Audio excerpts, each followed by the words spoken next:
What's up, guys? Welcome to Whiskey. My name's Jeff. This is a channel where I offer my thoughts and opinions on a specific whiskey, and every once in a while I'll throw in other whiskey-related content. Today, we're going to be kicking off my end-of-year award season, if you want to call it that. I've got a few sort of like best of the year videos coming out. This is the first, and with this video, I want to go over my top 7 limited edition or special edition whiskeys of 2022. Stick around.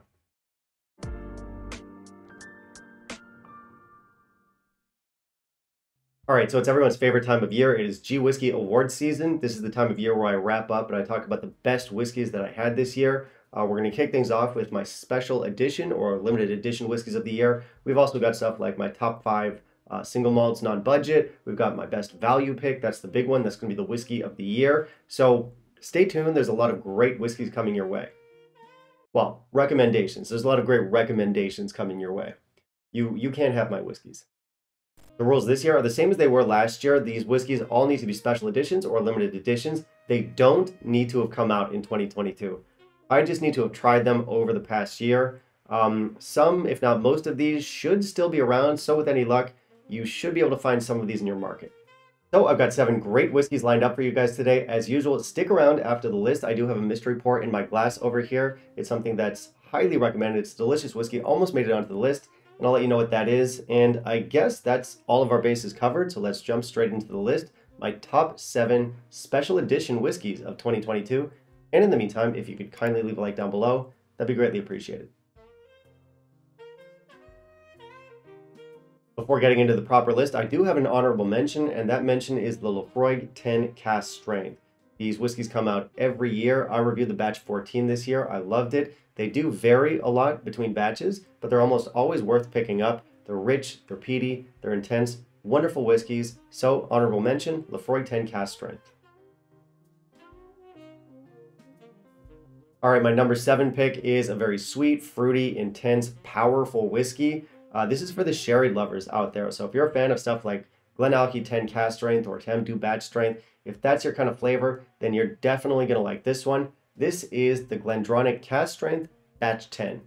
This one really surprised me because I used to really love the early Cask Strength releases of this line, but then they dipped in quality over the last maybe 6 or 7 batches, but they do seem to be hitting their stride again. They're bouncing back.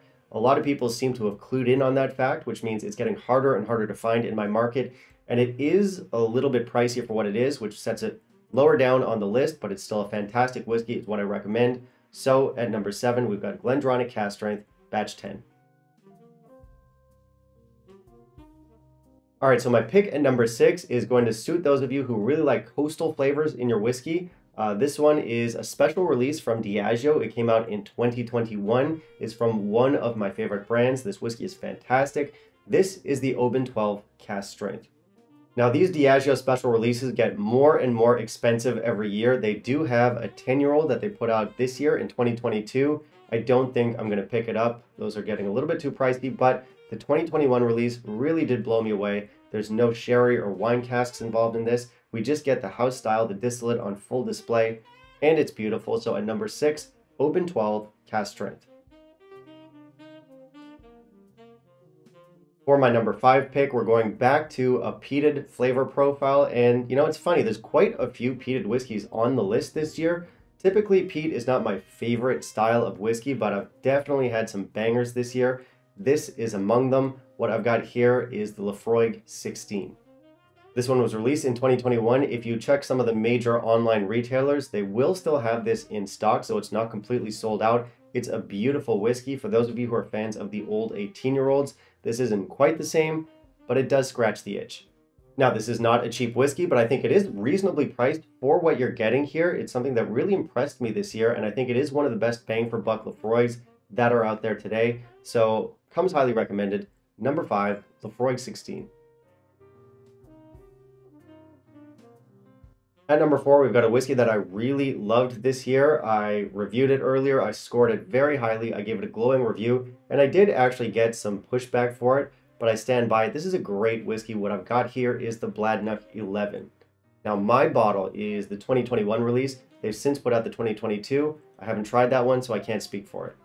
But yeah, I did get some pushback on this one. I probably should have been clearer about how weird this whiskey is. This is a weird, funky, lactic, fermented type of whiskey. It's definitely not going to be for everyone, But if you're interested in kind of an oddball challenging whiskey, this one is as good as they come. I really do enjoy it. Again, I stand by that high score. So check it out if you're interested. Wonderful stuff. Bladnoch 11 at number 4. Okay, so I admit that my choice for number 3 is not going to be quite as good as some of the other stuff that I put on this list, even lower on the list. You know, stuff like the Laphroaig, the Oban, the Bladnoch. I do think those are all better whiskeys than this.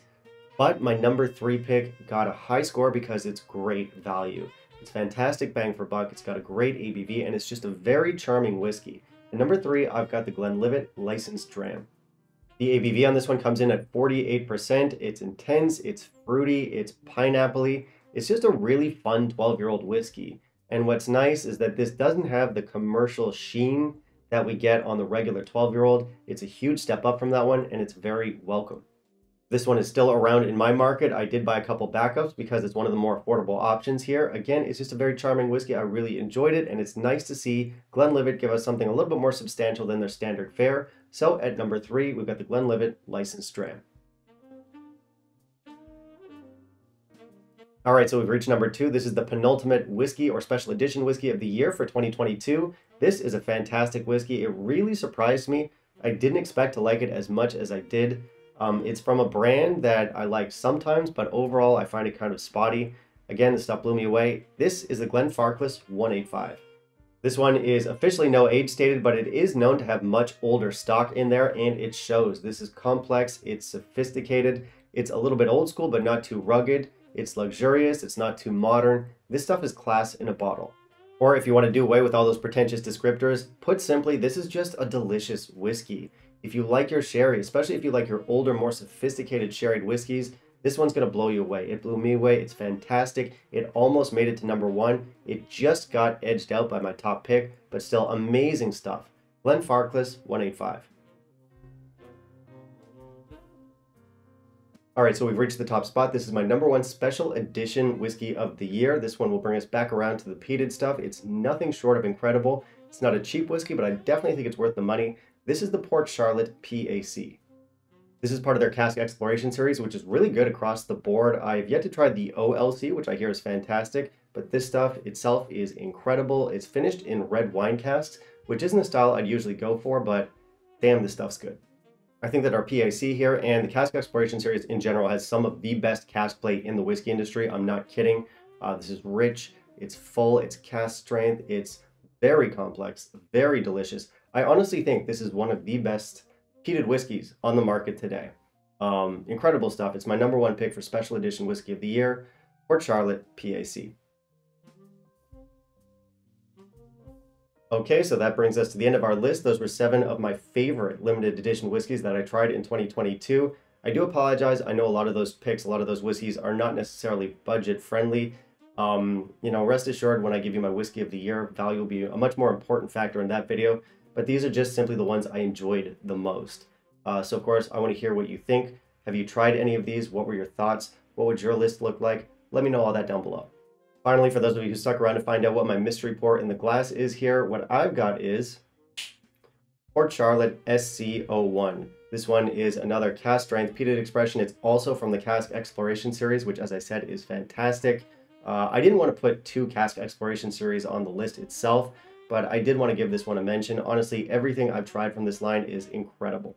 So Port Charlotte SC01, it's another great one. It's recommended, and that brings us to the end of the video. I want to thank all of you for watching. It is genuinely appreciated. If you want to help support the channel, I've got a Patreon. Otherwise, you can like, comment, and subscribe. That is always appreciated. And I suppose that's it. We will see you guys next time. Bye-bye.